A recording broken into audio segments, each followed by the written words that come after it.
The janitor whispered, "I just kept your guitar safe." But Elvis knew the truth. The man had saved his entire dream. It was October 1957. Rain hammered against the windows of a small house on the south side of Memphis, the kind of house where paint peeled in long strips and the porch sagged under its own weight. Elvis Presley stood on that porch, water soaking through his expensive suit jacket, his hand raised to knock but frozen in midair. 4 years had passed since he'd last seen this door. 4 years since he'd been a scared teenager who couldn't afford to lose anything because he had nothing to lose. Now he was the most famous man in America, and he'd come back to find the person who'd saved him when he was nobody. But to understand why Elvis was standing in the rain outside Albert Washington's house, you have to go back to a Tuesday morning in March 1953, when everything almost ended before it began. The hallway smelled like floor wax and teenage sweat. Elvis Presley, 17 years old and so skinny his shirt hung off his shoulders like a scarecrow's costume, walked through the corridors of L.C. Humes High School with his head down and his guitar case gripped so tightly his knuckles were white. It was 7:42 in the morning. The first bell wouldn't ring for another 18 minutes. Elvis had come early because he was always early these days. Early meant fewer people in the hallways, fewer chances for someone to make fun of his clothes, the pants his mama had sewn from curtain fabric because they couldn't afford store-bought, the shoes with cardboard stuffed inside to cover the holes in the soles. Fewer chances for someone to call him white trash or hillbilly, or the worst one, the one that made his face burn with shame. That weird Presley kid who thinks he can sing. He rounded the corner toward his locker, his footsteps echoing on the linoleum floor. The guitar case bumped against his leg with each step. Inside that case was a $12 acoustic guitar his mama had bought him for his 11th birthday, scraping together money she should have used for rent. The guitar had a crack along the side that Elvis had glued back together 3 times. The strings were so old they looked brown instead of silver. But it was his. Elvis stopped at locker 247, spun the combination lock, right to 14, left to 3, right to 28, and pulled it open. The metal door creaked. Inside, textbooks he couldn't afford to lose were stacked carefully on top of each other. He had to return them at the end of the year or his family would be charged.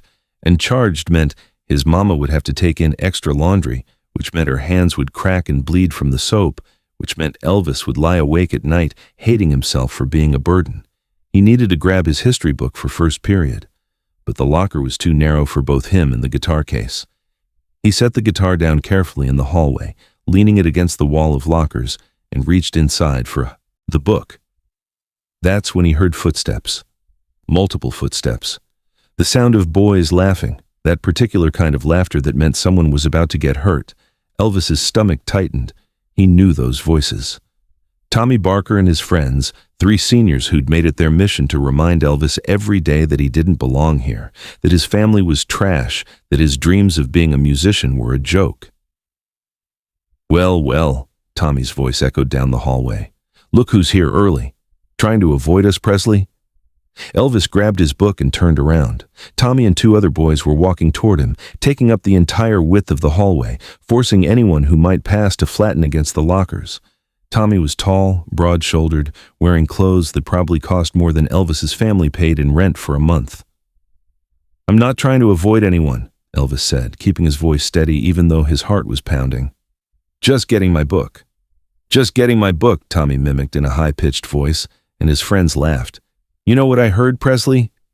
I heard you went to some colored club on Beale Street last weekend, playing your little guitar, trying to sound like you're one of them." Elvis's jaw tightened. He had been on Beale Street. He went there as often as he could, standing outside the clubs where black musicians played blues and gospel, listening through the walls because he couldn't afford to go inside. Sometimes, if he was lucky, someone would let him sit in during rehearsals, would show him a chord progression or a way of bending a note that made it sound like the guitar was crying. "I was listening to music," Elvis said quietly. "That's all." "That's all," Tommy repeated. Then he stepped closer, his face inches from Elvis's. "You think you're going to be somebody, Presley? You think playing colored music is going to make you anything other than white trash with a guitar?" Elvis didn't respond. He'd learned that responding only made it worse. "Here's what I think," Tommy said, and before Elvis could move, Tommy grabbed the guitar case from where it was leaning against the lockers. "Don't," Elvis said, and he hated how desperate his voice sounded. "Please, that's mine." "Oh, it's yours?" Tommy held the case up. "This piece of junk looks like something you found in a garbage dump." "Give it back," Elvis said, and he could feel tears building behind his eyes, which would make this so much worse, because if he cried in front of Tommy Barker, he'd never live it down. Tommy looked at the guitar case, then at Elvis, then at his friends. "You know what? I think I'm going to do you a favor, Presley. I'm going to throw this garbage away so you can stop embarrassing yourself." He turned and walked toward the stairwell at the end of the hall, carrying the guitar case. Elvis followed, his hands shaking. "Please, that's all I have." Tommy stopped at the top of the stairs, dangling the case over the railing. Below was a 2-story drop to the basement level. "All you have? Maybe that's because you're nothing, Presley. And you'll always be nothing." He let go. Elvis watched his guitar case tumble through the air, hitting the stairs, bouncing, spinning, falling. He heard the crack of wood breaking, the discordant jangle of strings snapping. The case hit the basement floor and split open, and his guitar, the guitar his mama had sacrificed for, the guitar he practiced on every night until his fingers bled, the guitar that was supposed to carry him out of poverty, lay in pieces. Tommy laughed, his friends laughed, and Elvis just stood there, staring down at the wreckage of his dream. "Later, Presley," Tommy said, and they walked away, their laughter echoing. Elvis stood at the top of the stairs for a long time. Students started arriving, filling the hallways, their voices becoming a wall of sound, but Elvis didn't move. He couldn't.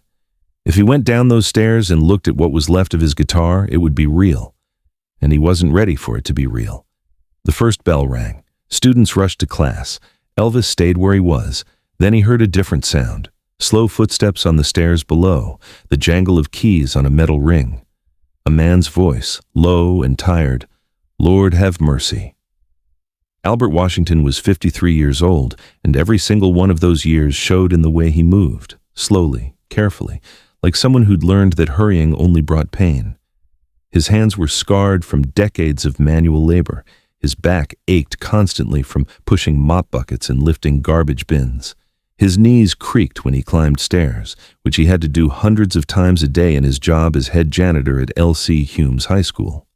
He'd been cleaning this building for 11 years, 11 years of arriving before dawn and leaving after dark, 11 years of wiping up after privileged white children who looked through him like he was invisible, 11 years of excellent work that would never lead to a promotion, because men who looked like Albert Washington didn't get promoted in Memphis, Tennessee in 1953.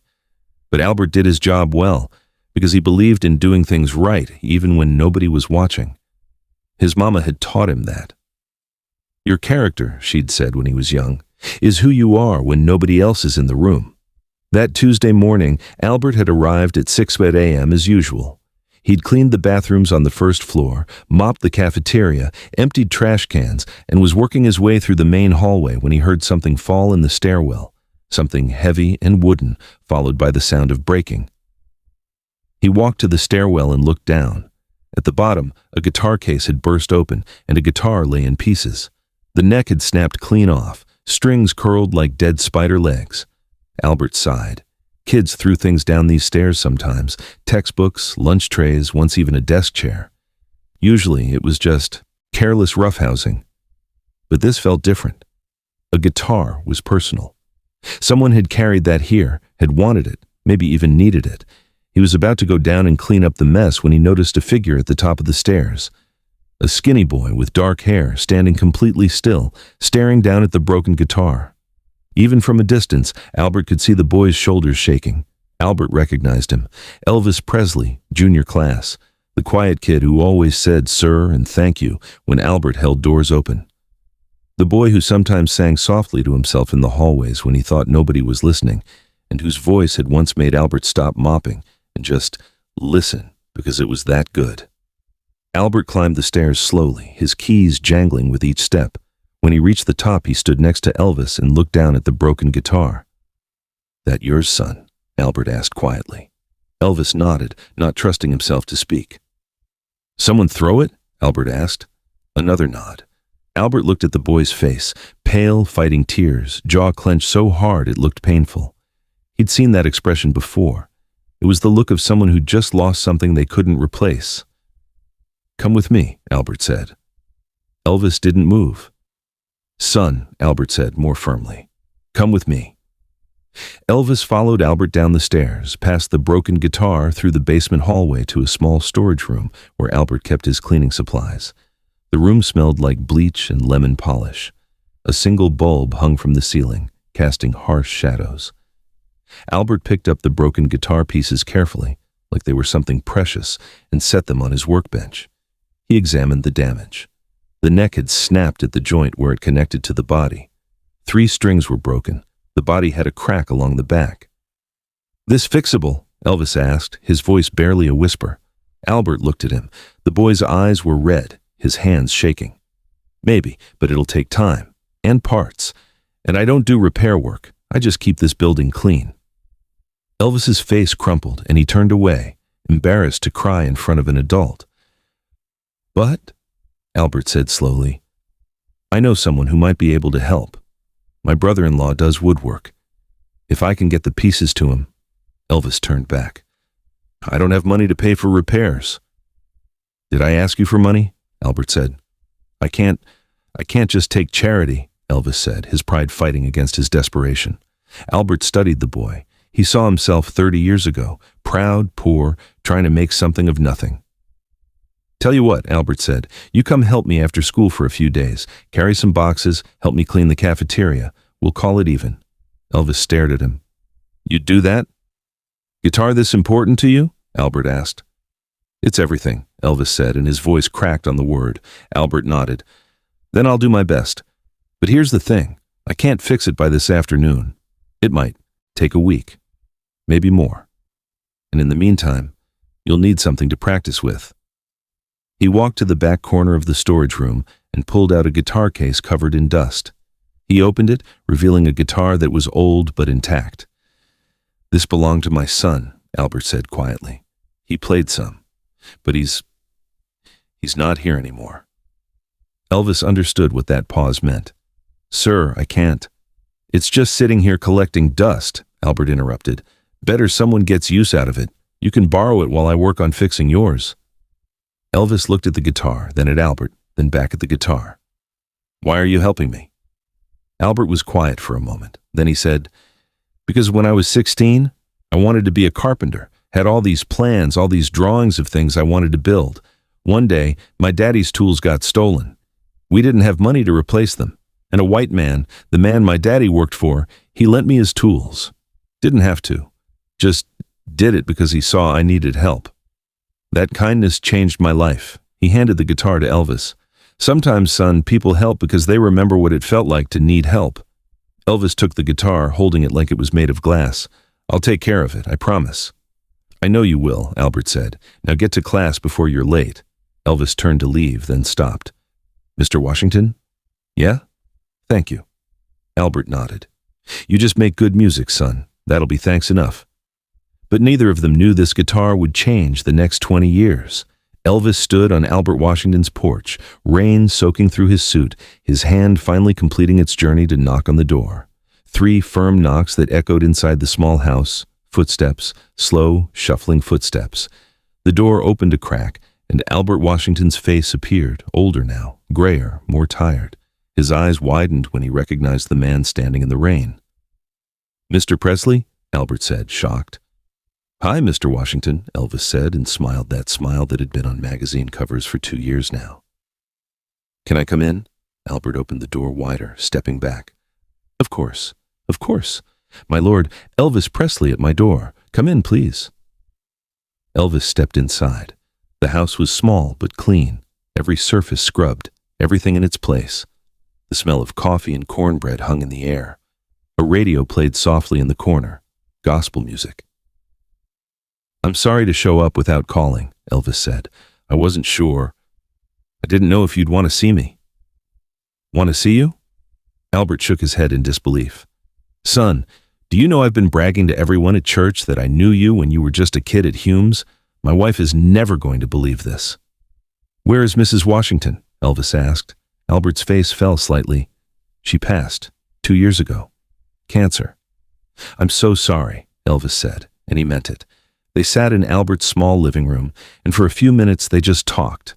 About the weather, about Memphis, about how strange it was that Elvis was now more famous than anyone they could have imagined back in 1953. Then Elvis said, "Mr. Washington, I came here because I owe you something." "You don't owe me anything, son." "Yes, I do," Elvis said firmly. "That morning when Tommy Barker threw my guitar down the stairs, I thought my life was over. I thought my dream was broken just like that guitar. But you fixed it.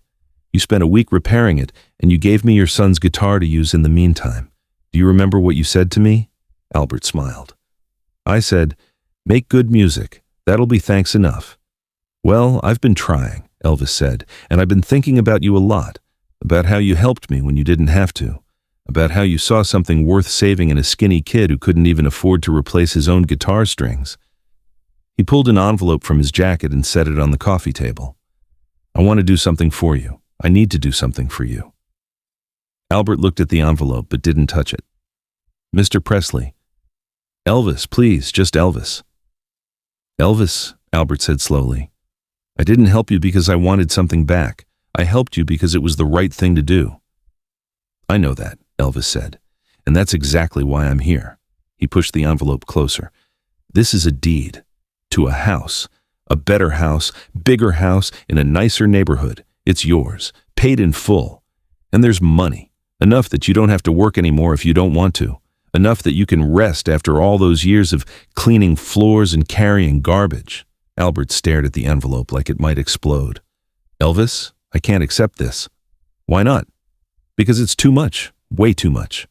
"Mr. Washington," Elvis said, and his voice got thick with emotion. "Do you know what would have happened if you hadn't helped me that day? I probably would have quit. I would have decided that Tommy Barker was right, that I was just white trash with stupid dreams, but you saved my guitar, you saved my dream, and now I've got more money than I know what to do with, and I can't think of anyone who deserves it more than you." Albert's hands were shaking. "All I did was keep your guitar safe." "No," Elvis said quietly. "You kept my dream safe. There's a difference." They sat in silence for a moment. Then Albert said, "Your mama would be proud of you. Not because you're famous, because you remembered where you came from." Elvis wiped his eyes. "She always said, 'Baby, when you make it, don't forget the people who helped you get there.'" "I haven't forgotten, Mr. Washington. I never will." Albert finally picked up the envelope, holding it carefully. "You really made it, didn't you? That skinny kid who couldn't afford new guitar strings, you really made it." "We made it," Elvis corrected, "because I wouldn't be here without you." Albert Washington moved into his new house in December 1957. It had 3 bedrooms, a real kitchen, and a shantidita backyard where he could finally build the things he'd always wanted to build. He lived there for another 19 years, until his death in 1976 at the age of 76.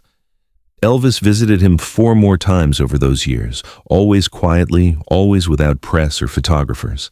They'd sit in Albert's living room, drink coffee, and talk about Memphis, about music, about life. When Elvis died in 1977, Albert's daughter found a letter in her father's belongings. It was from Elvis, written just a month before his death. "Dear Mr. Washington, I've been thinking about that day in March 1953. I've been thinking about how close I came to giving up. And I've been thinking about how you didn't just fix my guitar. You showed me that kindness exists even when everything feels broken. That lesson has stayed with me my whole life. Thank you for seeing something worth saving in a scared kid who had nothing. You changed my life. Love, Elvis." Back on that rainy October day in 1957, as Elvis was leaving Albert's house, he stopped at the door and turned back. "Mr. Washington, can I ask you something?" "Of course." "Why did you really help me that day?" "The real reason," Albert thought for a moment.